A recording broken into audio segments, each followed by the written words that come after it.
দর্শক, কারামুক্ত হয়ে কিন্তু লুৎফুজ্জামান বাবর তিনি এই মুহূর্তে শহীদ প্রেসিডেন্ট জিয়াউর রহমানের মাজারে শ্রদ্ধা নিবেদনের জন্য এসেছেন এবং আমরা দেখছি যে তার যে গাড়িবহর সেটি কিন্তু ধীরে ধীরে নেতাকর্মীদের প্রোটোকলে কিন্তু সামনের দিকে এগিয়ে আসছেন। আমরা যদি আপনাদেরকে একটু দেখানোর চেষ্টা করি বাংলাদেশ প্রতিদিনের ডিজিটাল প্ল্যাটফর্ম থেকে, আমরা এতক্ষণ কিন্তু আমরা দেখছিলাম যে তার যে গাড়িবহর সেটি পুরো ঢাকা শহর প্রদক্ষিণ করে এই মুহূর্তে তিনি শহীদ প্রেসিডেন্ট জিয়াউর রহমানের মাজার প্রাঙ্গণের দিকে এগিয়ে আসছেন। আমরা সরাসরি যুক্ত রয়েছি বাংলাদেশ প্রতিদিনের ফেসবুক পাতায় এবং ইউটিউব চ্যানেলে আপনাদেরকে সরাসরি দেখানোর চেষ্টা করছি। আমরা দেখছি যে তিনি হাত তুলে কিন্তু এই মুহূর্তে নেতাকর্মীদেরকে জানান দিচ্ছেন।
কিন্তু নেতাকর্মীদের যে উপচে পড়া ভিড় সেটি আমরা দেখতে পাচ্ছি। এই মুহূর্তে আমরা দেখছি যে তিনি তার যে বহর সেই বহর নিয়ে সামনে এগিয়ে যাচ্ছেন এবং রাষ্ট্রপতি জিয়াউর রহমানের মাজার শরীফে তিনি কিন্তু কিছুক্ষণ পরেই তিনি শ্রদ্ধা নিবেদন করবেন এবং সেই শ্রদ্ধা নিবেদনের জন্য কিন্তু তিনি কারাগার থেকে সরাসরি এই মুহূর্তে এই মাজার প্রাঙ্গণে চলে এসেছেন এবং আমরা দেখছি যে ইতিমধ্যে এখানে হাজার হাজার নেতাকর্মী কিন্তু সমবেত হয়েছেন তাকে এক পলক দেখার জন্য।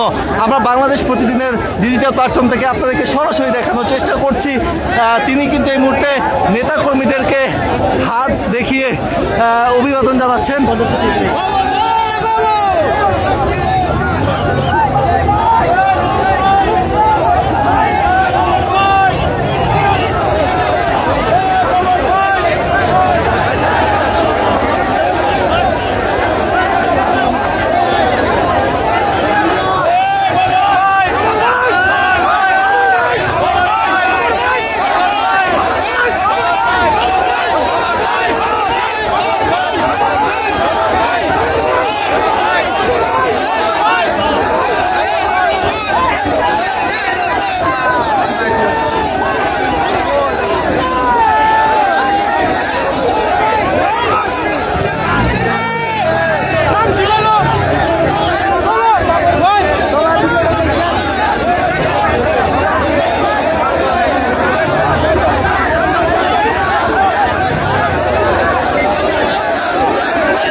দর্শক, দীর্ঘ 17 বছর কারাবাসের পর কারামুক্ত হলেন সাবেক স্বরাষ্ট্র প্রতিমন্ত্রী লুৎফুজ্জামান বাবর।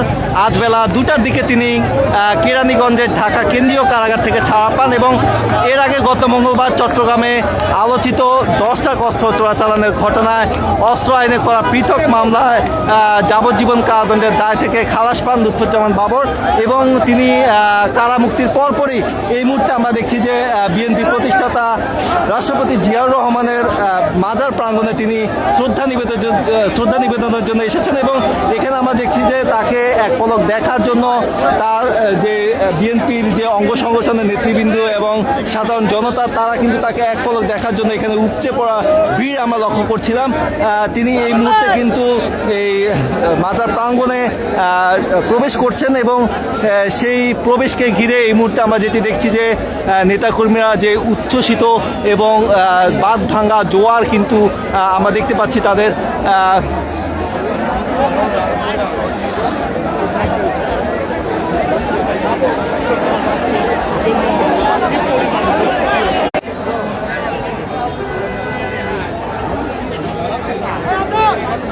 দুঃখিত দর্শক, ইন্টারনেট সংযোগ বিঘ্নিত ঘটার কারণে আমরা একটু দেখানোর জন্য আপনাদেরকে বেগ পোহাতে হচ্ছে, যেহেতু এখানে হাজার হাজার নেতাকর্মী আজকে এই উপস্থিতি ঘিরে, অর্থাৎ লুৎফুজ্জামান বাবর।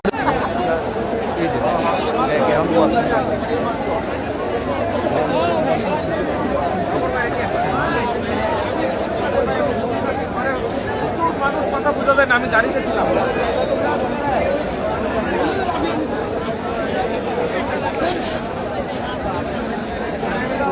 দর্শক, আপনাদেরকে সরাসরি দেখানোর চেষ্টা করছি বাংলাদেশ প্রতিদিনের ডিজিটাল প্ল্যাটফর্ম থেকে। আপনাদের সঙ্গে রয়েছি আমি আজহারুল ইসলাম।